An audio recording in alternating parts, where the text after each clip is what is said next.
desde o primeiro momento, especialistas falaram que pessoas com problemas cardíacos estavam realmente no grupo de risco. Mas mesmo depois da recuperação, depois da pessoa recuperada, ainda pode ter sequelas. Sobre esse assunto, nós vamos conversar com a cardiologista Ludmila Ajá. Ela também é diretora de Inovação e Tecnologia da Sociedade Brasileira de Cardiologia. Quais são os problemas cardíacos que os pacientes com Covid podem enfrentar? Olha, nós podemos dividir a implicação cardiológica dessa doença em dois grupos. Um é determinar como grupo de risco o paciente que já tem um problema cardíaco, ou seja, o paciente que já tem um problema no músculo do coração, na válvula, já tem um problema nas coronárias. Então está aí a primeira interação. Portador de uma doença cardíaca crônica é uma pessoa que tem um risco maior de ter a forma grave da doença. E o segundo aspecto, que é esse que vem sendo bastante discutido nos últimos dias, é a implicação do vírus causando problema cardiológico no doente, mesmo o paciente que não tem problema prévio cardíaco. Ou seja, o vírus, ele ataca o coração em todas as suas estruturas do vírus no sistema cardiovascular, como também pelo fato de o vírus causar uma inflamação, que antes nós imaginávamos que essa inflamação ela era apenas restrita ao pulmão, mas na medida que nós conhecemos a doença, hoje nós já entendemos que esse processo inflamatório afeta também o coração e os rins.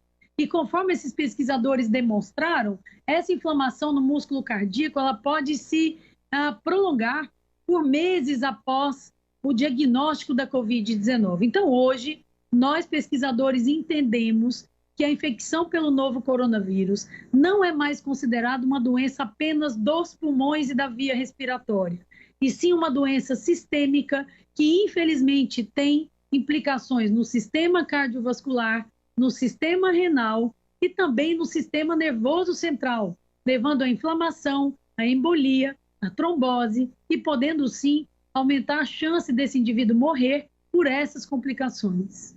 No caso aí que a senhora falou, incluiu a trombose, inclusive trombose que matou o colega que era jornalista da Sport TV, né, o Rodrigo.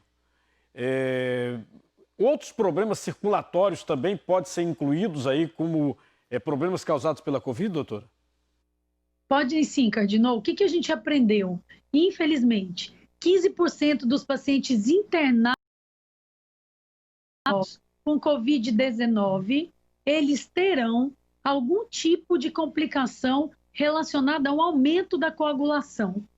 E esse tipo de complicação pode gerar trombose nas pernas, embolia no pulmão, infarto agudo do miocárdio por coágulo dentro das coronárias e derrame cerebral, incluindo a trombose das veias do cérebro, que infelizmente foi o que resultou na perda do colega de vocês, no Rodrigo Rodrigues. Então, qualquer tipo de complicação de trombose significa que existe uma obstrução do vaso sanguíneo, e isso pode acontecer como uma complicação em 15% dos pacientes internados com diagnóstico de Covid-19. Há muitas pessoas que hoje permanecem isoladas, mesmo com a reabertura de parte da economia, porque estão naquele grupo de risco, né? Essas complicações todas, elas poderiam ser detectadas com antecedência para que a pessoa pudesse fazer algum tipo de prevenção ou não existe essa possibilidade, doutora? É assim, nós sabemos hoje que, a não ser que a gente tenha rapidamente a vacina, e se Deus quiser nós teremos, enquanto isso, não há outra forma de prevenção que não seja os cuidados com a higiene de cada um e as medidas de distanciamento na medida que as autoridades epidemiológico recomendam. Não há nenhuma medicação para prevenir isso. O que a gente vem recomendando, grupo de risco ou não, que tem uma suspeita clínica de Covid-19 e que tenha falta de ar, cansaço, fraqueza, que ele procure o hospital. Porque o que muda a evolução é o diagnóstico precoce de uma complicação, instituir um tratamento adequado, imediato e precoce. O que não há ainda é uma prevenção. Muita gente acredita, nós passa hoje, de impedir a evolução de uma forma leve para uma forma grave da doença. Aquele paciente que tem um diagnóstico, é a gente seguir esse doente e detectar precocemente qualquer complicação.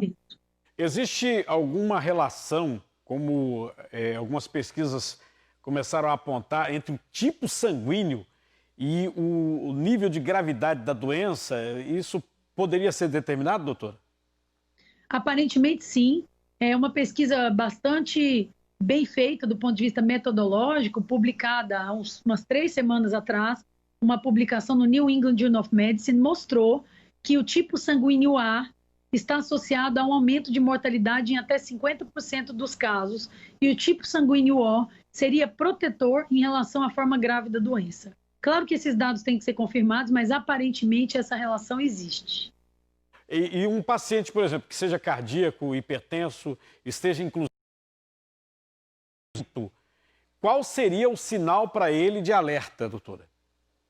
Primeiro ponto, ele tem que manter as suas medicações, cuidar da glicemia, cuidar da pressão arterial, manter o contato com o seu cardiologista, mas o cansaço, a falta de ar, a febre, a fraqueza, a tontura, a retenção hídrica, o inchaço, são sinais e sintomas que o farão procurar assistência médica imediata, sem dúvida.